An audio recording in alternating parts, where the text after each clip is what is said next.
Hello and welcome back to another episode of the Voices of the Vic podcast with just me, Mark Duffy. Today we'll be joined by a Leeds fan very shortly, but a couple of things before we get into it. First things first, I am recording this on Tuesday the 19th, so if you're expecting a West Brom sort of preview, unfortunately I have to hold my hands up on that one.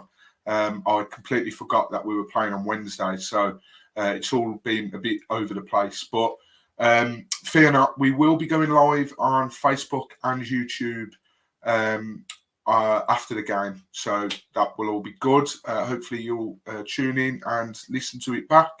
And then secondly as well, just want to apologise. The last couple of episodes of the audio's not been great, and we've had a couple of technical sort of hiccups.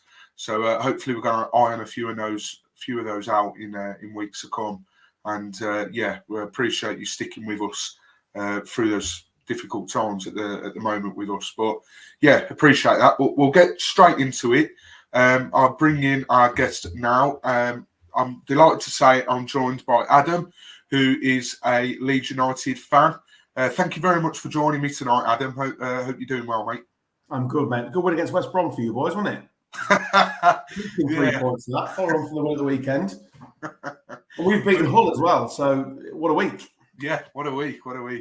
Yeah, like I say, as I said, we are playing West Brom, so who knows how that's going to go. But a little bit different, I must admit. Usually we get opposition podcasts for the previews. Now, Adam, you're not strictly from a Leeds United podcast, but you are from a podcast. The podcast is called Gone Off on a Tangent. If you're watching on YouTube, you can see the Twitter handle under Adam's name there on the screen. But yeah, you want to just plug that a little bit, Adam? Where can we find you? What's it about? Everything? Love to. It's a weekly sports show that comes out every Thursday. We record most Mondays, but it's on Apple, it's on Spotify, it's on all platforms. It goes on YouTube as well. There's no visual to it. And it's just me and 2 mates, maybe 4 mates, and we just talk absolute nonsense about sport. And it veers into, like this week, just example, it's out Thursday, but we talk about heads and volleys.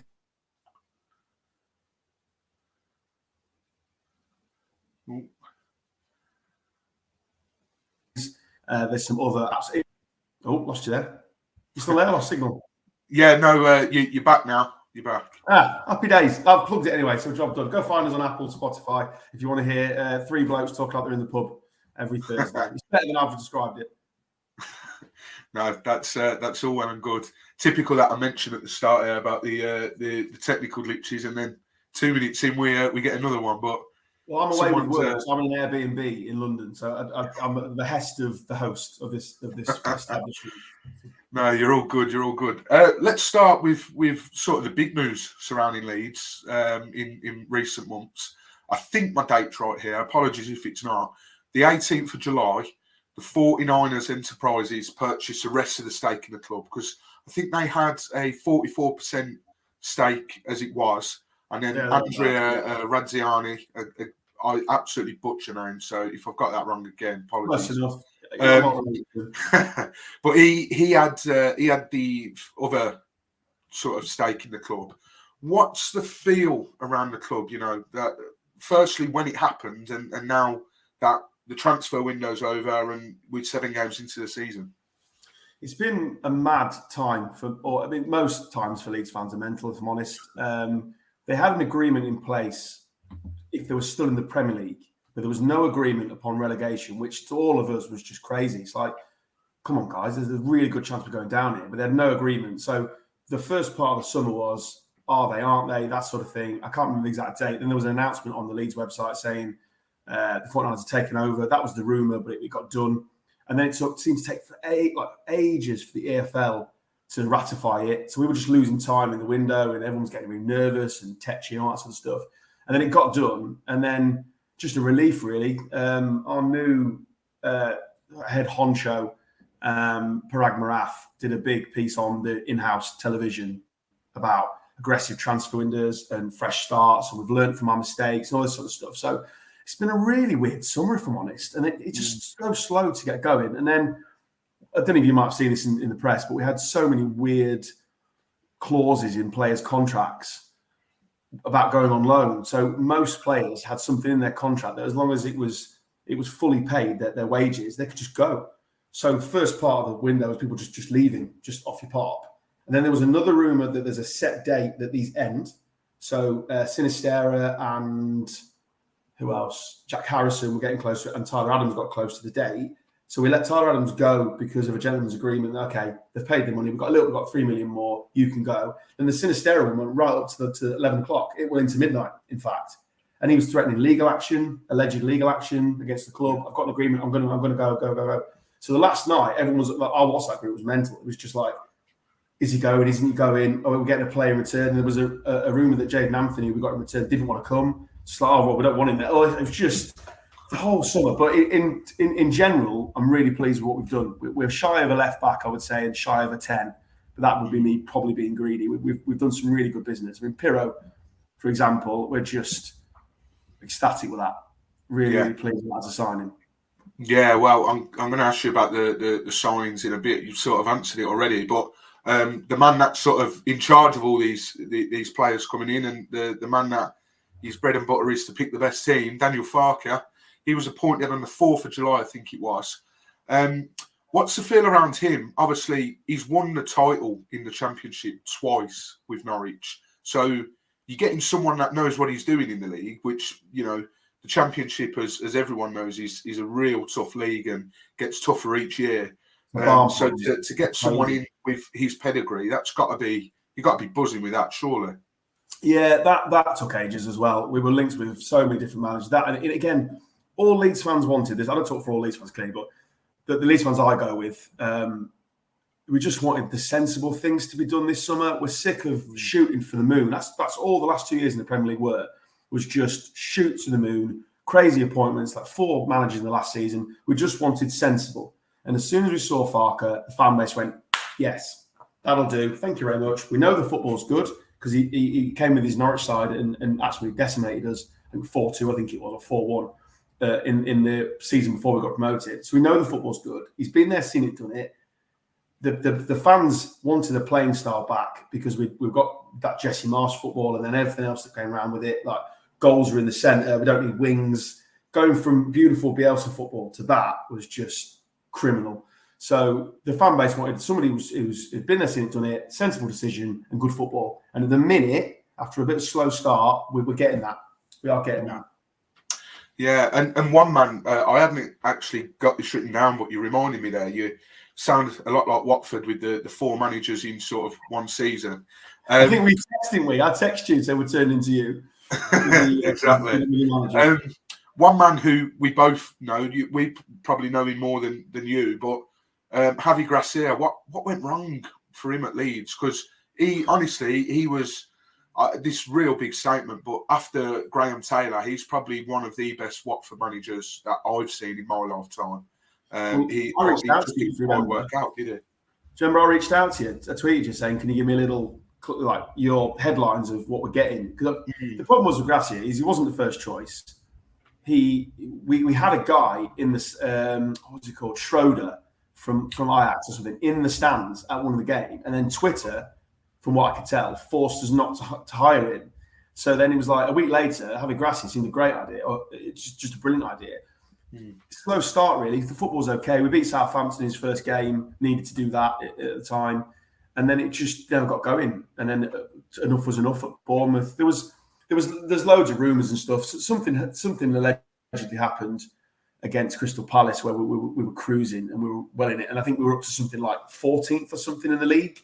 And then we just capitulated in the second half. And it just didn't work, mate.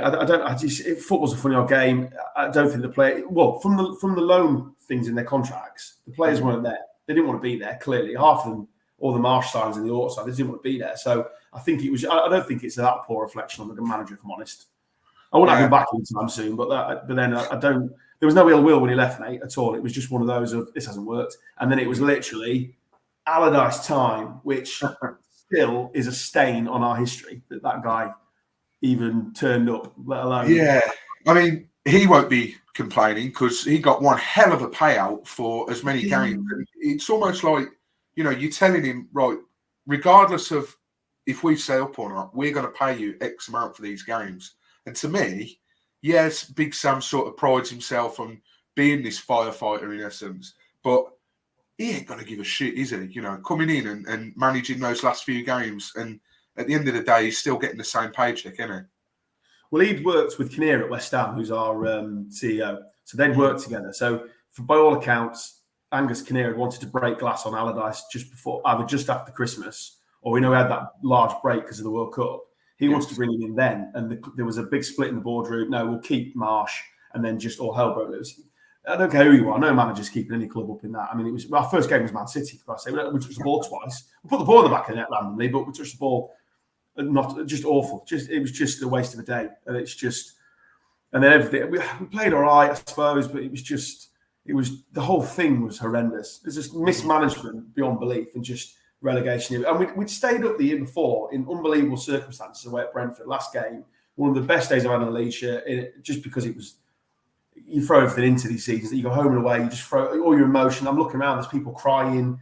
My dad, it was met, and the dad was like, "What's this? Oh, we stayed up because I was the score at Burnley." All this crazy stuff going on, and then you're told by the ownership, who you entrust with your club, we won't make the same mistakes again. We're not going through that again, and then it's worse because of their lack of decision making. It is what it is. It's gone now. It's this season. We kick on. It is what it is. Yeah, that game at Brentford, I remember that. You beat us quite close to the end of the season, 3-1 at our place as well. And that was quite a big game for both of us. And I went to the game at Elland Road that season as well, where both teams were in horrendous form and you won 1-0. And that was the straw that broke the camel's back for Cisco Munoz for us. So, remember.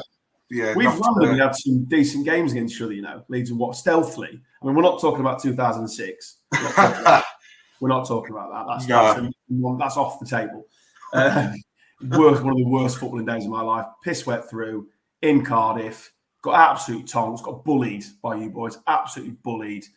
Is what it is. But do you remember the 2013 game you had against Leicester? The Deeney moment. We played you on the last game of the regular season. I was there. It only happened because we stopped you from getting up automatic. Yeah, I remember that. Injured. You boys, I don't think were fighting for promotion or relegation. You boys were just, middle of the road, and you turned up last game of the regular season, and they're like all in fancy dress, and you could just tell that you boys were there to sort of piss on our parade and just stop the party. The song that was being sung was "We're only here to spoil your party." That was what was being sung for a good solid 90 minutes, and we did. And you did. And I still, to this day, don't forgive Dominic Polian for the absolute... I just can't believe that he did that. And the luck that day we had, or we didn't have, you might not know this, but it was Jack Bonham that ended up going in goal. And not to jog the memory of too many Watford fans here, but obviously Almunia got injured in the warm-up, and Jonathan Bond was the substitute goalkeeper. And that meant that Jack Bonham then dropped to substitute goalkeeper. Bonds got bloody knocked out by Polian because he pushed, I think it was Anya, into him. Yeah, and Bonham had to come on. And Bonham was actually told the week before, look, we're not renewing your contract. We're going to let you go at the end of the season. And he's come in, and all we needed to... Deeney got sent off that game as well. And I'm sure that twat Michael Brown was playing and probably had something to do with it. He was in the ear of the referee, but... Can't believe he for us all, mate. We've had some shockers. Absolute shockers over the year. But that gave the Deeney moment, didn't it? That, because of the playoff thing, that gave one of the... We've talked about on our podcast loads of times. It's one of our favourite moments in football. I presume you're in the stands for that. Yeah, I was in the end where he scored. Unreal. Yeah. Just... Because it wasn't a pen. I don't think it was a dodgy one. And it's got the red. Oh, mate. And then see Zola falling all over the shop. And just EFL Championship in your veins. Just a classic, isn't it? Absolutely. Classic genre. Absolutely. I was going to remind you of the 6-1 under Warnock as well, but I think they were pretty dull times for you boys. I think that was 2012 November? Yeah, so I've been going since 1993. So I got my first season. We moved back to the UK in '93. So I got my first season ticket when they built the big overarching East Stand, and I got a Manchester season ticket. So I've had a season ticket since I was 6. Been going away for my sins since pretty much we got relegated. So I went through growing. You leave school and you get your first job. So I got an away season ticket, which they do at Leeds. Still got it. They do at Leeds. So your ticket just lands on your map for every away game. You pay up front for the season. But they was all that League One season. So I'm just ticking grounds, making memories. What are Leeds doing here? Where I'm at Yeovil, where I'm at Hereford on a Tuesday night. Just awesome. And then all the way back through. So I remember all the Champions League nights, all that sort of stuff. But I was about 12, 13 when we were going through Champions League nights. So yeah, I love it. We've got a really good group of mates now that go. It's a really solid group. We had a right laugh at Millwall on Sunday. It was a good day out. So it's good. Wow. Yeah, I mean, Millwall, what a win that was. I mean, your performances so far, would you say they've reflected fairly on the results? Because you've won 2, drawn 3, and you've only lost 1. That one last minute penalty against Birmingham, which I've been on the end of a few defeats at St Andrews. It's horrible. The thing about our season, everyone said, because of all the transfer nonsense and Fark getting in late and all that sort of stuff, and it was right up to the window. It was crazy. So as far as we were concerned, we were still getting players in. We were still stuffing the squad. There was some players, obviously, Nonto went on strike. Sinistera refused to play. Some of them, we had loads of injuries, all that sort of stuff. So the team that played against Birmingham looks completely different. So Ipswich was the first time we saw it change. So we're sat in a pub in Ipswich. The team sheet lands, and it's like, wow, look at that front four, including Sinistera, but how do you not get out this league? Looking at that the front four's mad. But we kept conceding goals. So it's been sort of brick by brick through the season. So Cardiff home, first game of the season, here we go again, 2-0 down. What we're doing, I've been here a million times, that's God knows how many years. This is just rubbish. And we claw our way back in, last minute equaliser, happy days. And the West Brom game was turgid. The Sheff Wednesday game, 0-0, turgid. They just came to block and just stopped us playing. We couldn't find a way past them, is what it is.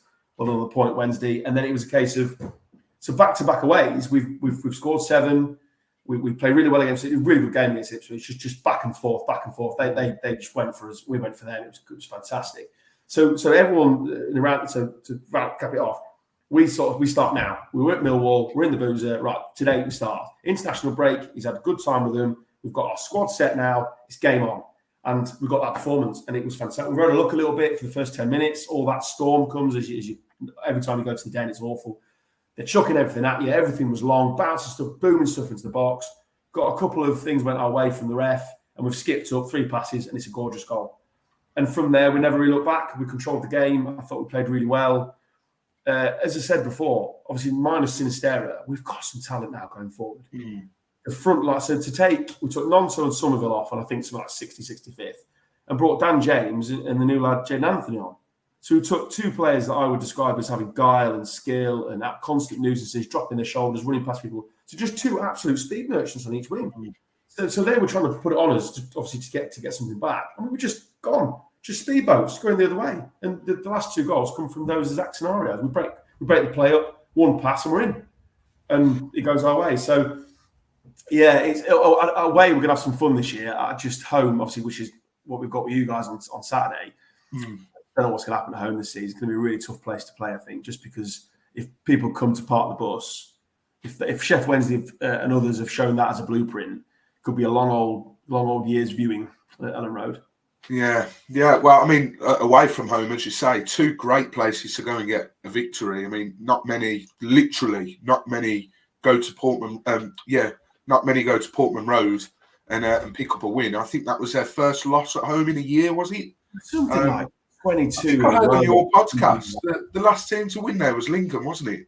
Yes, it was. And for anyone listening, I live in Lincoln. The 2 of the lads that do podcasts were Lincoln fans, so we stray into Imps chat every now and then. We try not to. It was Lincoln, in League One, which is random. And then it was a great game, and they're a good side. You can see why they're top, aren't they? Top on 16 points or something. Preston are top at the moment. Oh, sorry. Yeah. So they're only drop points against us. So they're a good side. They will cause some problems. Whether or not they run out of steam or not, I don't know. But they just go for you. I love that. That's what the championship's all about, isn't it? Yeah, exactly. Yeah. Turning attention to Saturday, Leeds is danger, man. Who do Watford need to keep an eye out on? So there's an unbelievable partnership being forged at the minute between Jorginho Rutter and Joel Perreault. So Perreault's playing slightly deeper and coming through as a 10, and Rutter's doing the job of a 9. But it's very interchangeable. When it works, it's really interchangeable. It works. Sunday it works. Very interchangeable. And they're just dropping off. And the goal comes from Perreault picking the ball up deep off Archie Gray. One pass into Willie Nonto, who runs down the left. One pass back inside to Rutter. First time pass into Perreault, back of the net. And it's the first striker for a long time where I've thought he's going to score there. Click, goal. So probably, I would say both of those guys. As I said, our front line is scary, mate. If it's on, it's on. Nonto, Somerville, Perreault, obviously Rutter, who's got a big price tag, but he's a young kid, Rutter. He's a young kid. And when he turns it on, he's a fantastic, very raw, but a good footballer. So I'll just say Perreault to answer your question, just because he should get us 20 goals this year. Yeah, we were linked with him. We were linked with him, and then according to The Athletic, we were in very early talks with him, either at the start of the season or last season. So he's definitely someone that Watford fans know a thing or two about, and he's hit the ground running already at Leeds. So he's definitely one that I've sort of earmarked as well. I wanted him last January, truth be told, Mike. I wanted him last January. I went to watch, I was working away in Wales. I went to watch Swansea Sheffield United with a Sheffield United mate of mine. Yeah. And I was texting mate saying, we need a striker. He's banging form. He looks absolutely everything we need, he can do. And so I was so pleased when we signed him. It's not a very Leeds thing to do recently, just to do the obvious thing, just sign the best striker in the league. No, God. So he's a good player. He's got everything, mate. To be fair, he's really quick, really strong, holds the ball up well. He's clever, doesn't lose the ball, and his finishing is so clinical. Yeah, that's that. Up until we brought in Milita Rajovic, who's come from the Swedish league. He's hit the ground running for us so far, and it'd be interesting to see if he scores on Wednesday as well. But we were pretty much after someone of that mould that you've just described. So it sounds like Perreault would have ticked the box perfectly. But I'm going to throw you under the bus a bit here. Who do you see as Watford's danger man? We always ask that question, and it's quite interesting the responses we've had so far, because you can't say Troy Deeney because he's not here anymore, and you can't say João Pedro Sá. So Troy Deeney's dad was a Leeds fan, wasn't he? I'm sure that's right. Whose dad? I'm sure Troy Deeney's dad was a Leeds fan. So he always said he had a soft spot for Leeds. So when he was elbowing people in the face, I'd always sort of let him off. Love Troy Deeney. He's just a proper footballer, isn't he? Yeah. I don't. What is? So you got the Tommins. Is that yours? You got Tommins? Yes, Tommins. Yeah. The Tommins. Every fan podcast we've asked so far this season has said Tommins. You can say Tommins if you want. Danger man. No, I'm not saying Tommins. Not at all. Is his mum on the staff, or is she? No. Well, there's that joke that it's going to be probably October time, this time next month, where his dad comes in as manager. So, well, you're not far. Oh, he's getting a new contract in your guy. Yeah. There we are then. So maybe you've turned the leaf. I'd like to think so. It's funny this for me, because I'm going to sound like an absolute snob, but coming back to the Championship after 16 years of trying to get out of the bloody thing, we've absolutely come back down with a bang. And as much as I watched it last year, I was just tunnel vision on Leeds. All I cared about was Leeds, and let's get out of here as quick as we can. Probably what's how I pronounce that? Rajovic. Yeah. Him. Number 9, me. Because if I'm honest, mate, I don't recognise half the team.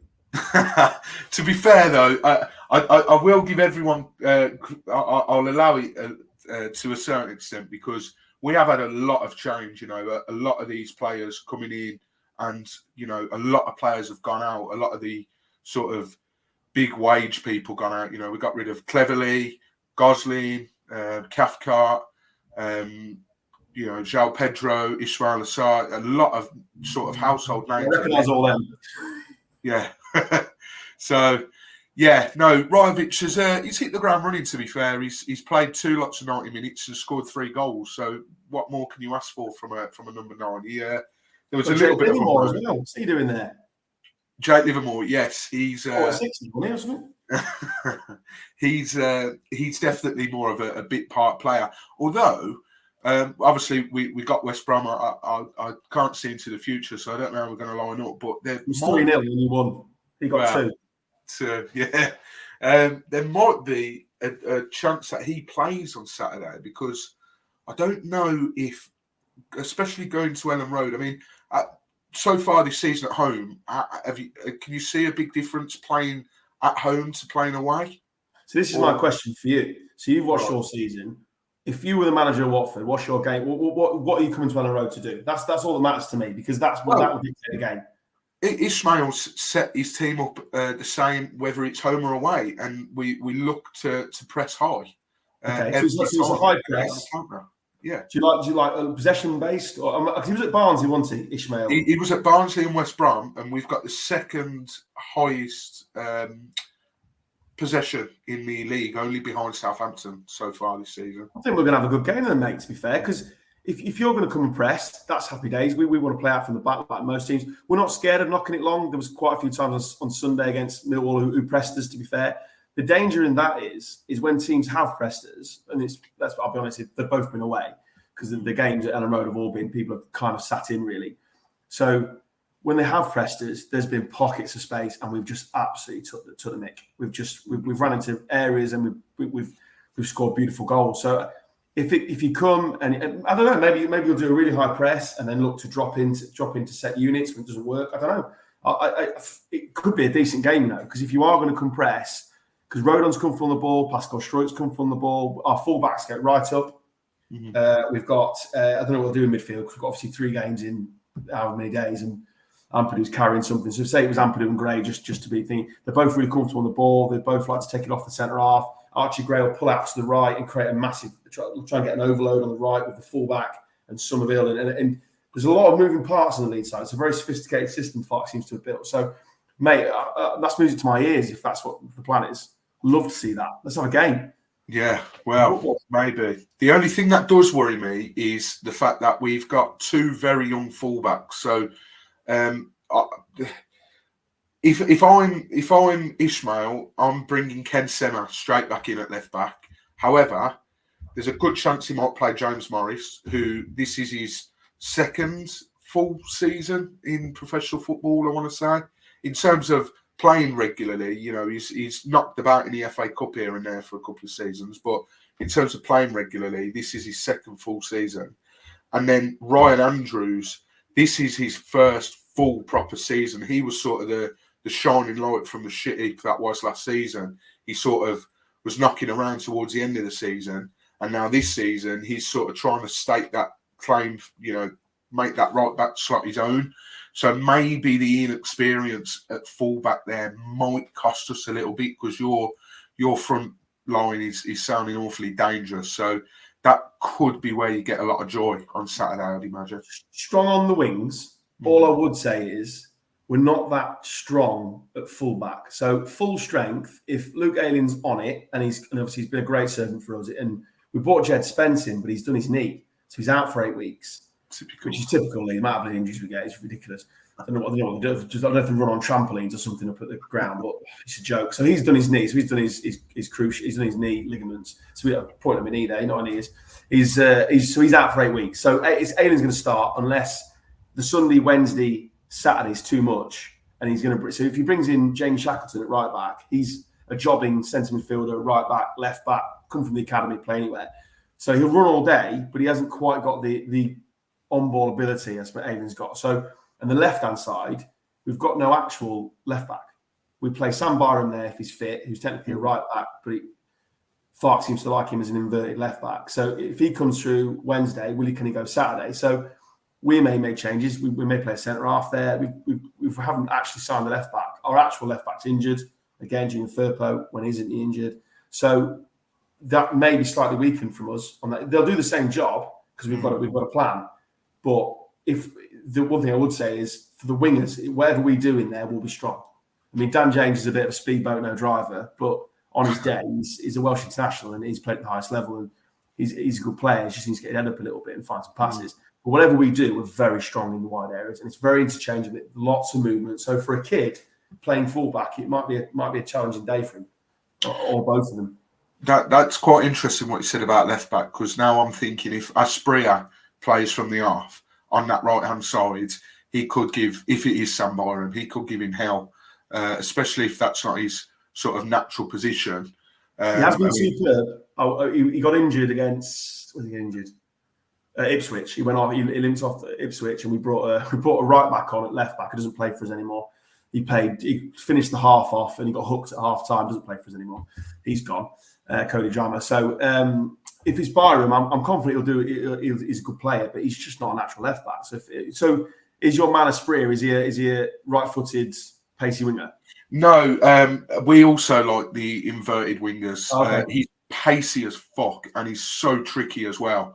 I mean, he was really the reason that we kicked on against Birmingham in the late sort of minutes, because that Neil Buchanan, he was on a yellow card as it was, and Aspria just sort of jinked past him and he pulled him down. And like, why he's doing that on a yellow card, I'll never know. So he obviously got sent off, but he always looks to cut in on his left, and obviously Martin's on the other side. He plays on the left, but always looks to cut in on the right. You will never, in your entire life at Elland Road, I'm sure of this, see a player cut in and shoot from the edge of the box as much as Matthias Martins does. It's almost as if he doesn't know you're allowed to go into the box and shoot. It's like someone's told him, look, mate, you can shoot, but only outside the box. It don't count if it's inside. He will try that every time he gets the ball. Extra point. When he comes up, it's brilliant. But when he doesn't, it's like, what the fuck are you doing? This is like the fourth time now. He must have tried it about 4 or 5 times against Blackburn, and we lost 1-0, and he hit the bar with an absolute rocket from outside the box. And then the next game against Coventry, he goes and plants one past Ben Wilson. So it was brilliant. And obviously, he now thinks that this is going to work sort of every couple of times. So, yeah. Just in terms of, just in terms of the last couple of questions now, we always ask the opposition fan, who is your 3 to go up and your 3 to go down this season? 3 to go up. So, if us and Leicester don't go up, we've gone badly wrong. Yeah. Because we've come with the parachute payments, we've recently come down, we've both invested. We've obviously both had a lot of players leave, but we've both heavily invested. So there's 2. And then I'm going to say, I don't think Southampton, watching them get tonked twice by Sunderland and Leicester, they're just playing for playing's sake at the minute. So I don't think that they may have a chance in the playoffs. Will Ipswich continue through? That's the question. Yeah, I'm going to say Ipswich. I'm going to say Leeds are going to win the league. Leicester are going to come second by 10 points. We'll finish 10 points above them. My old boss is a Leicester fan. We have quite a lot of banter. And I work in Leicester as well. And then, I'm going to say Ipswich. I'm going to say they're finally going to get back after many years. Okay, I don't think I'm Yeah, I'm sticking with that one. Anyone else said Ipswich yet? No one else has said Ipswich. I'm quite intrigued to know you're 3 to go down, because I think pretty much all of the ones we have are the same 3. So, who's your 3 to go down? Wednesday. Yeah. Wednesday. Nailed on. Yeah. Nailed on. What will Huddersfield do now? Yeah, see, this is where it gets interesting, because obviously Warnock's leaving, and this is the first opposition preview we've done since that. So it'd be interesting to see if the tide turns a little bit now. Surely Borough aren't going to stay down there. Sure. No. I know they lost 2 strikers, but they're not going to. They've just had a horrific start, maybe because of the striker situation. So I'm going to say Huddersfield drop like a Wednesday. Me nailed on. Yeah. Wednesday me nailed on. Rotherham. Yeah, we're Rotherham. Yeah. I just don't think they've got enough. Their budget isn't strong enough, so they're going to struggle all season. I think. Bless them. Mm-hmm. And I'm going to go. Yeah, sorry, Huddersfield drop in. They struggle. Yeah. There's nobody there. Yeah. So Huddersfield, all Yorkshire 3. Yeah, is that on purpose or? No, not intentional whatsoever. Yeah, Swansea will be fine. I'm just looking who's down there now. Swansea will be fine. Millwall have got enough at home to not in the playoffs last year, weren't there? So Rout will sort that out, so it's fine. Coventry's strong, West Brom. Yeah, I'm sticking with that. I think Borough will get out of it. Rodman budget. Wednesday look awful, man. Like that. I do a lot of work in Sheffield, and the blue and white half of Sheffield is really struggling with it. Like there's no plan. Yeah. They're playing Borough. They're playing Borough tonight? Yeah, they're playing No, Borough tonight. on Wednesday, I think Wednesday, it is. sorry. Yeah. So that'll be interesting to see what happens there. I can't help but feel sorry for Munoz. I mean, we sort of warned the Wednesday fans when he was announced. Of course, he's one of your exes, isn't he? Yeah, well, yeah. There's not many fans. There's not many managers kicking about now that haven't had a stint with us, to be honest. So never more than a metre away from one ear. Well, yeah, that's what they say. But yeah, I can't help but feel sorry for Munoz. We sort of we did warn Wednesday fans that technically he's not there. I mean, that going back to that game at your place in the season that you stayed up and we went down, it was genuinely like just before they were leaving the dressing room, he named the starting 11 and then just left it at that. He didn't say, "This is how I want to play. Look to do this, look to do that." He just named the 11 and said, just go out there and play football. There was no plan whatsoever. And I can't help but feel sorry for him. I'm going to, we've got the next month, the 21st of October, I think it is, at Watford. And that's one of the ones I'm making the trip down for because I live in Lincoln now. So yeah, I'm in Highcombe. So okay, yeah, it looks like the city to me. You're safe, don't worry.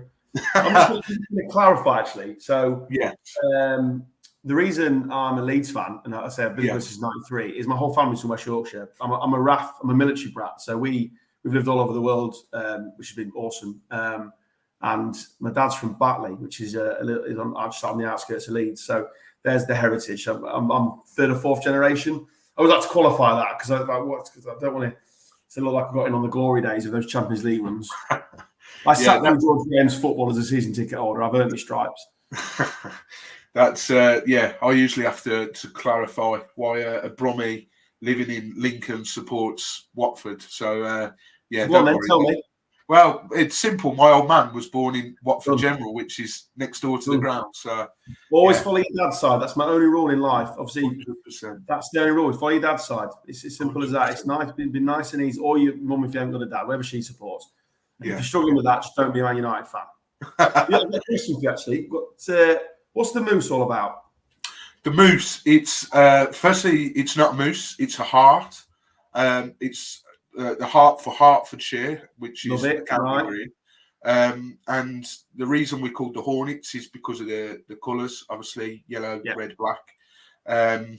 We used to be called the Brewers many moons ago, which will resonate with your good self working in that industry, I'm sure. But what was that all about then? I don't know. And then we changed. So the Hornets, and we ran a competition when we were in the Prem a few years back, and we asked for designs on a new logo because I googled earlier. You googled your badge earlier, and that came up. The different designs. So we wanted to be more marketable abroad. So mainly the Americans that ask the same question, like, why are they called the Hornets if their badge is a moose? That was quickly cleared up. And thankfully, they didn't change the badge because this idiot here has got it tattooed on him. So, good lad. I wouldn't have lived that down if we then went and changed the badge. My last question for you. Yes, please. This is good. We don't get many like this. So, do you own? Can I swear? It won't be a particularly bad one. No, because YouTube, isn't it? So, do you only play Z cars to annoy Everton fans? Is that the only reason you play Z cars? We did nick it from them. Yeah, because that really upsets them. By the way, I know quite a few Everton fans. Quite really upsets them. We did it first. Yeah, is that the only reason? We did nick it from them. I do remember reading the story once, but I completely forgot it now. I think we played them and something like that, and we just thought, we'll play this as well. But we went through a phase a couple of years ago trying to change things up, and we come out to "I'm Still Standing" by that's the obvious one, isn't it? That's the obvious one. It is, but it really split the room. So half of the fans were like, "This is shit. Like, bring back Z cars." I was in that camp because this is going to annoy Everton's fans as well. But I only really associate Z cars with Watford. Like, why wouldn't you? If you go every week, yeah, exactly. Yeah. Like, it's my old man's ringtone, and that's brilliant. So, you know, it's something that resonates with me and Watford. And the other half were like, "This is brilliant. Like, why have we still got Z cars?" So many fans at the moment are saying, you know, you've got all these clubs that have anthems. Obviously, you've got Marching On Together. Birmingham have got Keep Right On, etc., etc. And they're like, we have got a worldwide celebrity, a musician who has done it all, got the T-shirt and everything. Why can't he write us something? But we have one thing you'll notice when he comes. Forced, wouldn't it? It'd be forced. It wouldn't feel natural. When you're a club as old as you are, everything just comes naturally, and it's just part of your history and your heritage. That's why everyone hates MK Dons. Yeah, exactly. Yeah. The less said about I'm a massive fan of Marching On Together, obviously because I'm a Leeds fan. But there's not many, because you've got the Norwich On The Ball City, haven't you? Which is the first ever football song that was written purely for football. That isn't a hymn or what have you. Coventry have got one that's a similar tune. Forgive me, Coventry fans, if you are watching. It's so annoying, though. That it is very annoying. I'll give you that. It's very annoying.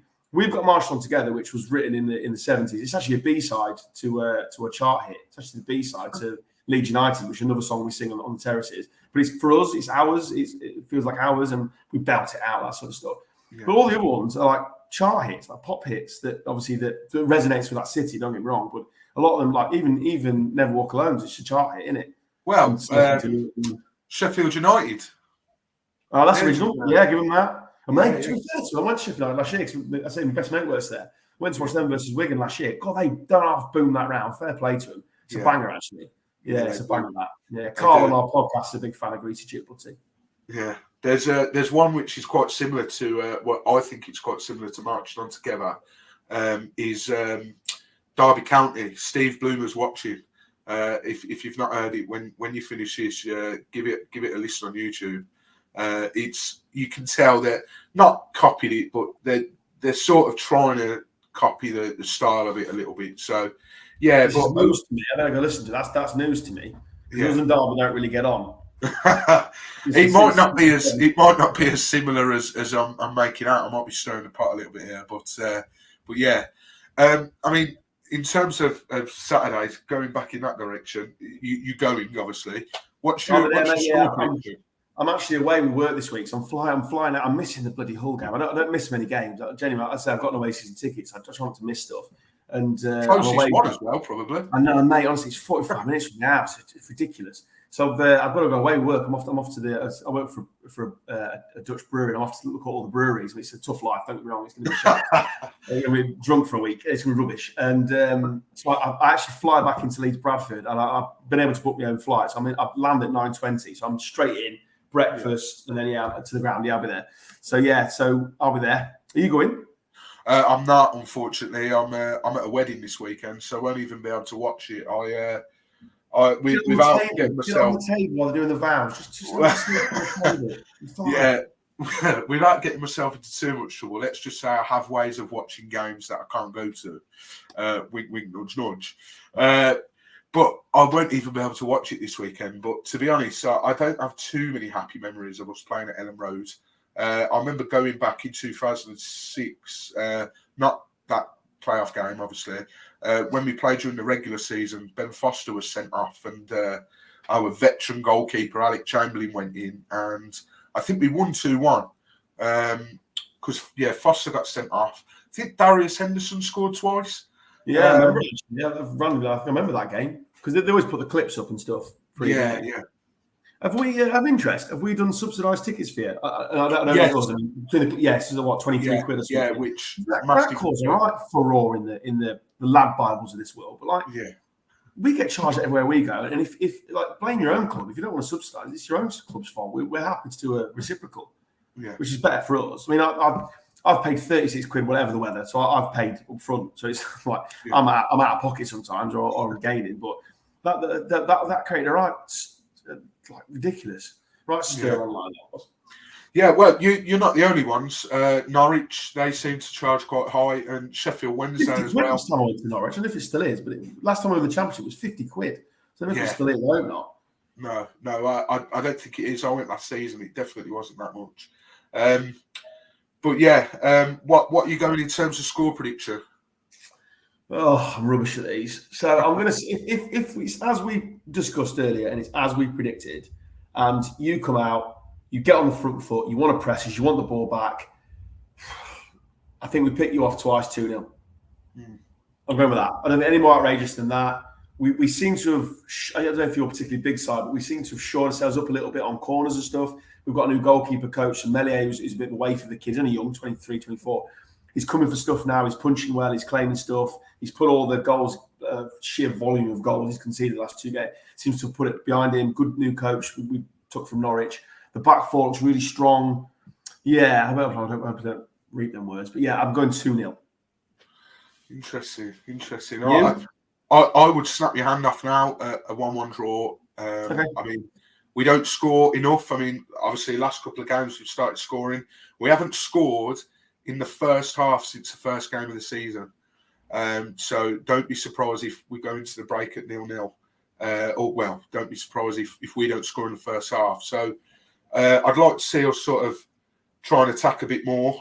We can be very static and sort of lethargic at times, and the build-up can be a bit slow. But when we get ticking, we just, it's almost as if we're a bit of a confident side at the moment. We're obviously learning a new way of playing and a new style and everything. And I get that takes time to embed in and everything else. But everyone going crazy at the moment about who's where in the table, just to remind people, as I often do, this time last season, QPR and Bristol City were up in the higher ends of the table, and look what happened to them. So too early. It's too early. And there's a stat that's gone around the Leeds podcast that nobody's like won the first 5 and gone up or something stupid. It's 46 games in it, and it's a crazy league. Anyone could be anyone. We all know this. It's madness. Yeah. What's interesting about Saturday is, so that Sunday was the first time we've taken the lead in a game. So we've been coming from behind in most games. Okay. And the difference so if you get an early one, it's going to be a tough game for us. So the style is predicated on us getting a goal, really. So we can control possession. You have to come out even more. You have to commit, and then we can pick you off. That's exactly what happened Sunday. So I think if we score first, I really back us. If you score, if you score first 1-1, if we score first 2-0, that's what I'm saying. Yeah, I think what works in your favour as well is, I've just remembered, we haven't won away since January, I believe. Oh, Leeds will sort that for you. We're great at giving people records. Yeah. We were the first team to be top of the Championship at Christmas and not go up. First team to be 1-0, take a lead back to their home ground in the playoffs, or 1-0 when we beat Derby and lose. We love breaking records, mate. If you got so many amount of points in the Premier League from the first 10 games, you had a 96% chance of staying up, went down. So 3-0 you. Job done. Yeah, there we go. That's what we're usually used to doing. We're usually the gift that gives to others, to be honest. So it's nice to hear that form is definitely with other clubs as well. Just before we wrap things up, we do play a game. Again, I'm going to throw you under a bus a little bit here, just to test your knowledge of both our teams. So you've only got you've got 3 to beat. The person who's top of the leaderboard has named 3. So if you can name more than 3, you're sitting pretty at the top. So basically, how many players that have played for Watford and Leeds can you name on the spot without Googling? Oh my Christ. Bloody hell. I should be better at this than I am. Can I name someone to play for Watford and Leeds? And 3 is the most that someone's got as it stands. I've gone absolutely blank. This is embarrassing. I've gone absolutely blank.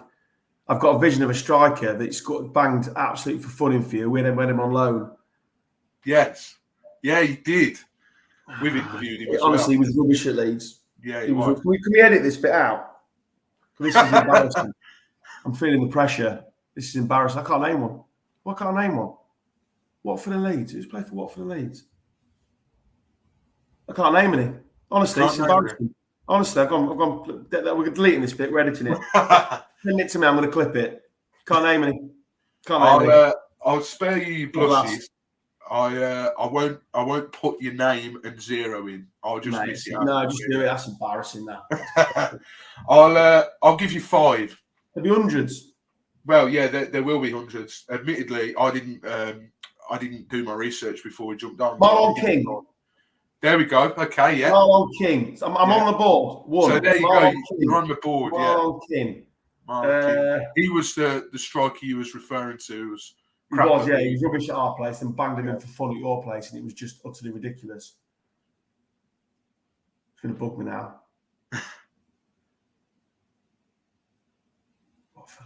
No, go on. I'm on the board. I'm happy. Take it. I'll take the wall. It's embarrassing. Take it. Yeah. As soon as I leave this flat and go get my first pint, I'm going to be thinking of Leeds and Watford. Well, one player especially. I'll see if you get it from this reference. Long throw specialist. No, Lee Bromby. I didn't know he played for Watford, so I'm not ashamed of that one. Okay, Danny Rose. Didn't know he played for Watford, so again, not going to remember him playing for our academy. Loosely. Came for our academy, but I wouldn't have got that one. Clark Carlisle. Oh, that's a good one. Yeah, centre half. Yeah, that's a good one. Real rock of a centre half. That's prime in the mud Leeds. That should have got that. Matthew Spring. God, he was rubbish for us. I thought we got him from Luton. I think I don't remember him playing for you. So again, I'm not having that one because I don't remember him playing for you at all. I think we got him from Luton. I think. Did we get? Where did we get him from then? We got him in 2004 upon relegation. He was one of our midfield signings when we got relegated into the Premier League, into the Championship. Now I must admit I got this from the Watford website. They usually do a little piece. I don't know how old this is, but this one, I mean, I didn't know he played for Leeds, and I can't believe you probably won't remember him. Danny Graham. It says here, striker. 3 appearances on loan. Yeah, Geordie striker. Yeah, who played for Middlesbrough and Sunderland, didn't he? I didn't know if you'd remember his time at Leeds because he only made 3 loan appearances. Yeah, we got him on loan. Yeah, I remember him. But so those 5 are they the only ones, or is there loads more? No, I'm sure there are hundreds more. Oh, I'm gonna say, in fact, I've just seen another one here, which I think he played for you when you were going through a bit of a tough time. He only made one senior appearance, one senior appearance for Watford, and that's Toumani Diagora, or however. Oh yeah, everyone called him Dave. Yeah, it's easy. I'm not remembering him playing for Watford. No, I don't remember him playing for Leeds. He made one senior appearance, and then another one I've just seen. I don't think he made a senior appearance for either of us, but he's loving life at Wrexham at the moment. He's Sam Dolby. He was very highly rated when he comes to Watford. For our first team, yeah, centre forward. Yeah, he played for our 21s. Yeah, we released him. Yeah, again, I'm not going to get that one. That's a right deep dive. Exactly. Yeah. So you're on the board, which is better than anything. But I actually, that was therapeutic because I feel better now. Because honestly, you'd have put me in a dark room with a gun. I wouldn't have got them. I wouldn't have got any of them. The only one I should have got Clark Carlisle. I should have 2. That's embarrassing. But the rest of them now, I'm not getting there. I'm not getting Matthew Spring. I said, the hell. A little tougher this week, definitely. Well, you made it on the board. No one's smashed it out of the water yet, so it's not as if you're miles behind anyway. But no, I appreciate you chatting to us tonight about Leeds and everything else in between. As Adam said at the top of the show, his podcast, Gone Off on a Tangent, is available on everywhere you get your podcast, basically. Everywhere. And I'm going to do a better job selling it now. It is basically 3 guys in a pub chat. We talk about sport. One of them's a cyclist who knows a lot. If you like cycling, he knows his stuff. One of them's a cricketer, and I haven't played sport since school. So I host the thing, and we just honestly, it's a good laugh. It's we our download numbers are decent. It's okay. We have a lot of fun on Monday. But mate, now you're in Lincoln, you're coming. We record on Mondays. There's a chair for your pal. We've got a spare seat because our producer has been off for about 6 weeks. He's a Wednesday fan. He hasn't been in the chair for a while. So, mate, you're there, you're in. I want to bring some stupid question to trip you up. Yeah, it's only fair, I suppose. You seem like the best person to ask, seeming as though your line of work. Where's the best place for Watford fans to go for a drink? Right, you've got a problem now because there used to be the Dry Salters, which was just, you probably drank there in the past. It was just on the main road. It was the away-friendly pub. Yeah. So basically, you drink at the ground now. So if you go on a bus from Watford, they've built a walk. Last time we played, it was Premier League, wasn't it? They've built a walkway, so you get off your bus and you literally walk down, like nobody comes anywhere near you. You just walk straight down a path, down the steps, and you're in the way end. So they've now opened what used to be a restaurant when Ken Bates was here, called Howard's Way. Yeah, because you want a 5-star Michelin star restaurant in Beeston, don't you? Brilliant, cheers, Ken. But they've opened that up now, so you can get a beer there. Or if you go into the city centre, so you want to train, you can have some beers. There's loads of great pubs in the Scarborough Taps is the main sort of Leeds pub. I'll probably stay out of there, but we're a friendly bunch. And there's a match day special bus, so you walk literally up from the station, right out the station. You go towards the Scarborough Taps, and you go underneath the archway, underneath the train track, and there's a bus pull up there. It's £2 return. Takes you to the ground and back into the city. So that's probably we did it a couple of weeks ago. Absolutely awesome. Straight off the train, load of beers, and they have a bus pulled up, and you just pay there, and you just get a little ticket. Takes you right to the ground. And there was away fans on there when I went. There was Southampton fans and stuff on there. So you're absolutely safe. But I think it was £2.50, something like that. There's the Hops, a decent boozer, which is near. That does great pizzas, and it's owned by a brewery, so it's a brewery tap. It's Salt Brewery Tap, so it's decent. But actually, at the home ground, we've got the Peacock, which is strictly home. So I would say have a drink in the city and get on a bus or get an Uber, or just go straight to the ground and you can get a beer. Just outside the concourse, just outside the turnstiles now. You can get a beer there. Happy days. There we go. No better man to tell us. As he said, he works in a brewery. So we'll be trying to keep this feature up in future preview shows for away games. We managed to find a pub, the only pub, I think, the away pub for Coventry.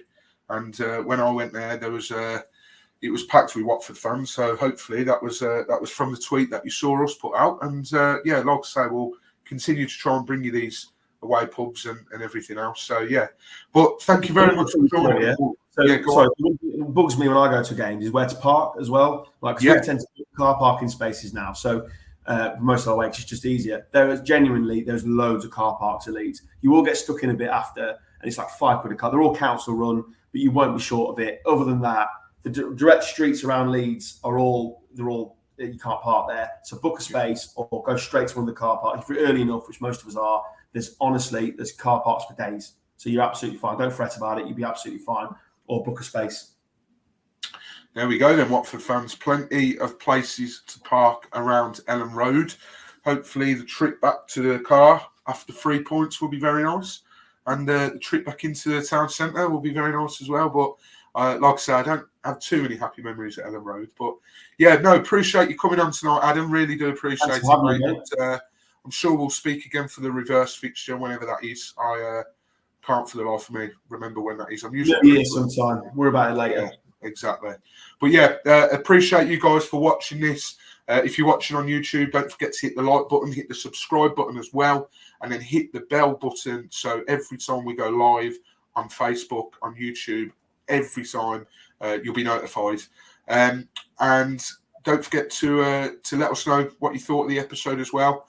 As I say, I am recording this on Tuesday, so the next time that we'll be back will be for the when you're listening to this, will be for the Leeds United review, which I think Cameron's going to be heading.